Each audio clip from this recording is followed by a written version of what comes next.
the Dallas Mavericks had a plan. New president, new GM, new coach, and a 19-year-old rookie who's supposed to save the franchise. Look, the West is an absolute nightmare. Oklahoma City, San Antonio, Denver, all of them are loaded. All of them are contenders, and all of them are getting better. So here's the question. Is Cooper Flagg the answer? Or is Dallas just setting up another rebuild? Everything changed in Dallas this summer. New president, Masai Ujiri, the man who built a champion in Toronto. New GM, Mike Schmitz, one of the sharpest talent evaluators in the game. New coach, Dusty May, coming off a national championship at Michigan. That's a total reset, and they didn't waste any time. With the 9th pick in the 2026 NBA Draft, the Dallas Mavericks select Morez Johnson Jr.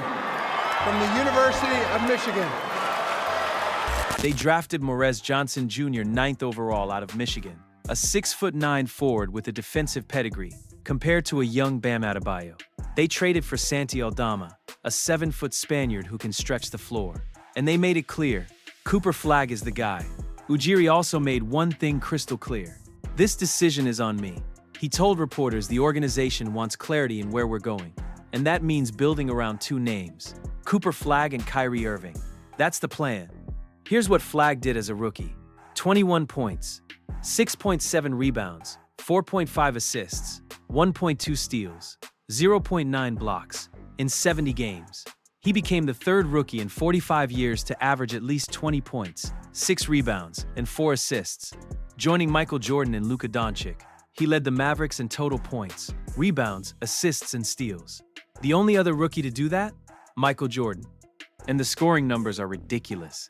21 games with 25-plus points, 11 games with 30-plus, 6 games with 35-plus, 4 games with 40-plus, 3 games with 45-plus, and 1 game with 51.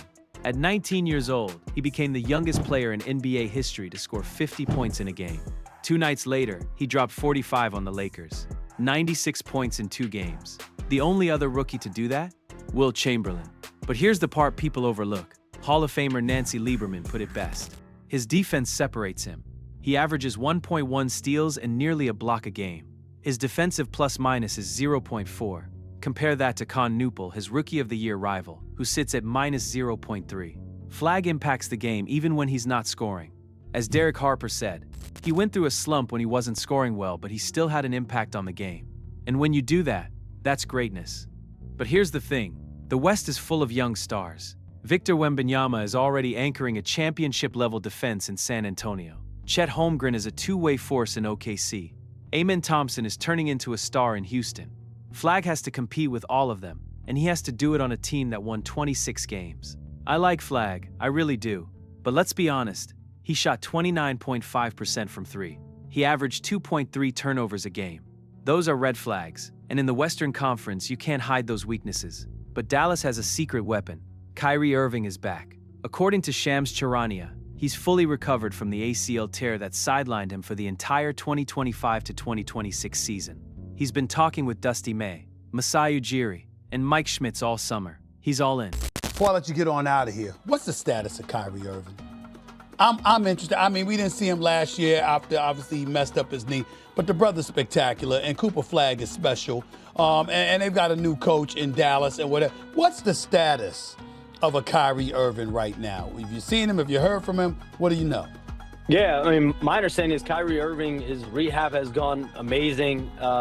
There was a sense during last season that, if the Mavericks were playing at a very competitive level, like Kyrie Irving could have potentially come back in December, January. But before the injury, Irving was averaging 24.7 points, 4.8 rebounds, and 4.6 assists. He's still elite when healthy, but he's 33 years old, coming off a torn ACL. And the Mavericks are building around a 19-year-old. That timeline doesn't match. Kyrie is a great player, I'm not questioning that. But this is the problem. He's 33, Flagg is 19. The window is already closing on Kyrie, while Flagg's window is just opening. That's a mismatch. Here's the other problem. The Mavericks have a crowded front court.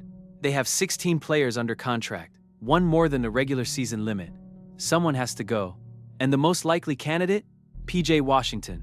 Washington signed a 4-year, $88.7 million extension. He's 27.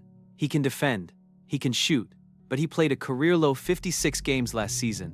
He averaged the fewest assists of his career and shot just 32.5% from three. And now Dallas has a logjam at his position. Cooper Flagg, Najee Marshall, who just got extended, Morris Johnson Jr., and Santi Aldama. Washington is the odd man out, and the Mavericks are actively shopping him. And then there's Klay Thompson. He's been linked to the Lakers and Heat, but Dallas reportedly wants to trade him, not buy him out. The Lakers and Heat have offered packages, but Dallas has little interest in taking back the contracts being offered. So his future is uncertain. I don't envy Dusty May here. He has to figure out minutes for a crowded front court, multiple bigs, and a 33-year-old Kyrie Irving. That's a nightmare. And the worst part? Some of these guys are going to be unhappy. Now let's talk about the West. OKC won 64 games last season. San Antonio won 62. Denver won 54. The Mavericks won 26. That's not a gap, that's a canyon. And here's where the financial reality hits. Oklahoma City has cap flexibility for years. San Antonio is building around Wembanyama on a rookie scale. Dallas? They're paying Kyrie $40 million. PJ Washington $22 million. They're already capped out before they even know if Flagg is the guy. That's the difference between a rebuild and a contender. And it gets worse. Let's imagine the alternative. What if Dallas had kept Luka Doncic? What if they had built around him instead of trading him to the Lakers in 2025? They might be contenders right now. But they didn't. Trading away a generational talent like Luka wasn't just a gamble. It was management negligence. That's the shadow hanging over everything Masai Ujiri does now. The West is not waiting for Cooper Flagg to figure it out. Wembanyama is already a Western Conference Finals MVP. Shai is an MVP. Jokic is still the best player in the world according to many. Flagg is good, but he's not there yet, and Dallas doesn't have the luxury of time. But here's the wild card. Masai Ujiri. According to NBA insider Chris Haynes, Ujiri is very open to doing things. He won't make a change just to make a change, but he's always looking. I wouldn't be surprised if the Dallas Mavericks have something left up their sleeve. That's Masai's style. He built a champion in Toronto by making bold moves when nobody expected them. The Mavericks have a full 15-man roster. They have tradable contracts in Washington and Thompson. And they have a new front office that isn't afraid to make waves. Think about it. A package centered around PJ Washington and Klay Thompson for an elite 3-and-D wing could completely change this team. It's not a rumor yet, but with Masai, you never know. If I'm a Mavericks fan, I'm watching Masai closely. This roster isn't finished. He's going to make a move. The question is when. So here's the truth. The Mavericks are taking a huge gamble. They're betting that Cooper Flagg can be a superstar. They're betting that Kyrie Irving can stay healthy. And they're betting that Dusty May can make all of this work. The West is brutal, but Dallas finally has a plan. And with Masai Ujiri, there might be one more move coming. Here's the question. Is Flagg ready to lead this mess? Or is Dallas wasting his rookie peak? Drop a 1 or a 2 in the comments. 1, he's the guy. 2, they're wasting him. And subscribe, because we're gonna break it all down.